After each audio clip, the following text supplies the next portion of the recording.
Hello, and thanks for visiting mattgadiant.com. In today's installment, we are taking a quick look at the Antec Sonata III mid-tower quiet case. Now, if you're watching from YouTube, feel free to visit mattgadiant.com and take a look at the article if you'd prefer to read the write-up instead of listening here. Now, the Sonata III is very similar to the old Sonata piano finish case, although they've made a few minor improvements. It's worth noting that it doesn't have the same piano finish look to it, but it still does look pretty good, and it's got the same affinity for fingerprints, unfortunately, as the old model.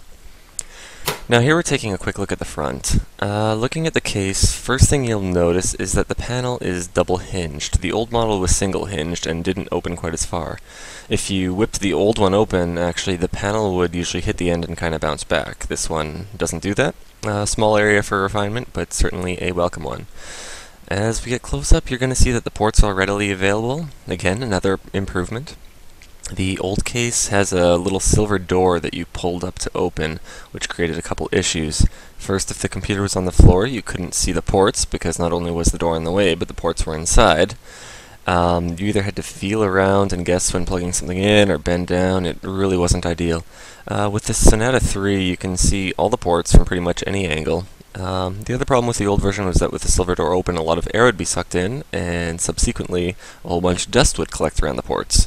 By having the ports flush with the front, the Sonata III's design really works to eliminate that. You'll notice also that in addition to the speaker, microphone, and two USB ports, this one adds an eSATA port. So if you're using an external eSATA hard drive, it'll plug in nicely to the front.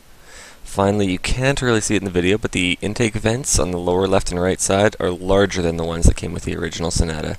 This should increase airflow into the case and is a very welcome addition. And moving to the back of the case, we've got some pretty standard stuff. At the top you can see it comes with a power supply. Just below it we've got a 12 centimeter fan. To the left there's a I/O panel plate, although I'm sure you'll be using the one that comes with your motherboard anyway. And at the bottom we've got a rectangular space for a fan, although good luck finding one because they're not easy to find. You might have to get it from Antec or just cover over it with tape. There are also a couple thumb screws, and you can take those off if you want because the panel does actually attach on the side. Now here we're getting to the good stuff, the inside of the case. First up, we have the Antec EarthWatts 500 watt power supply. Pretty decent power supply, pretty standard cables. They're not sheathed or anything like that.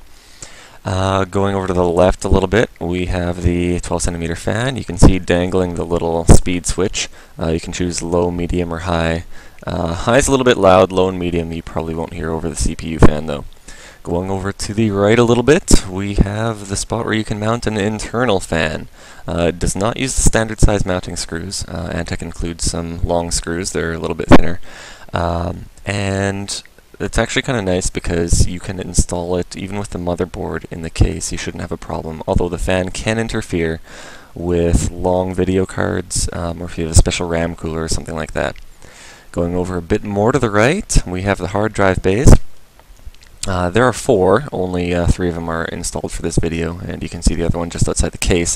One of the great things about these hard drive sliders is, first of all, you can pull it in and out to remove the hard drive pretty easily. The other thing is they've got the silicone mounting points. That helps to reduce the vibration that the hard drive brings to the case, and also if you bang the case, there's less shock that's going to go to the hard drive. So they're actually really good. They also elevate the hard drive a bit, and that helps with heat and that sort of thing. Now here we've also got one of the 5 1/4 inch drive bay covers. They've got the sliders that you can attach to your CD, DVD, or Blu-ray drives to make it easy to slide your drives in and out. Because the sliders are stored in the panel, you don't have to worry about storing them. And then finally we've got the front panel 3 1/2 inch drive bay. It pulls out as one unit, and you can put a couple 3 1/2 inch drives in there. Nothing much else to say about that. All in all, the interior is pretty well designed. One of the key things is actually the internal fan, even though it doesn't include one. When you install it, not only does it pull air over the hard drives to help keep them cool, but with most motherboards it ends up blowing over the bottom portion of the RAM, keeping that pretty cool as well. It just really helps a lot in the way of airflow. The other really good thing is, of course, that you can slide the hard drives in and out very easily, and that they're also attached with the silicone mounts. One problem you might run into though is if you don't use 90-degree serial ATA cables, you're going to notice that when you put the side panel on, it's going to put a lot of stress and kind of bend the straight cable, so you might want to consider getting 90-degree cables if you can. Otherwise you can bend them, but make sure you be careful not to break anything. And finally, last but not least, something pretty simple. It's just a plastic filter. Slides in and out from the bottom. You can clean it, wash it, whatever you want to do. It catches dust like you wouldn't believe. If you're used to pulling the side panel off your case and being greeted with layers of embedded dust just stuck to the heatsink, this is for you actually. You'll be opening the side panel of your case and there'll be very little dust. It's amazing how much this thing catches. And that is all for the Antec Sonata III review. I hope you found it to be helpful and educational. And if you would like to leave a comment, feel free to do so, either on YouTube or on the mattgadient.com website. Until next time.